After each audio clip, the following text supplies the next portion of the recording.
Hey traders! Over the last 30 days, and especially in the past 7 days, the crypto market has been showing strong bullish and recovery momentum.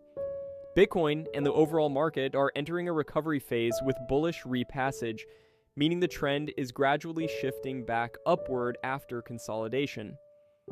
Looking at the top 100 cryptocurrencies, nearly 90% of coins are now in recovery mode, signaling widespread strength across the market.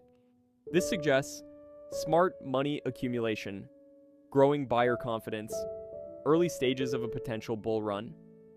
Right now, we're seeing what traders call a silent bull run. Steady gains without major hype, often before a bigger breakout. But remember, key resistance levels still need to be broken for full confirmation. Don't miss out. Check out our premium signals recently posted and visit our Patreon page, link in description and comments. There's also a starter plan available for just $10 if you want to try it out. Got a specific chart you want analyzed?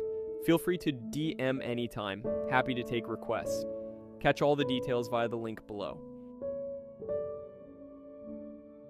Disclaimer, please do your own research.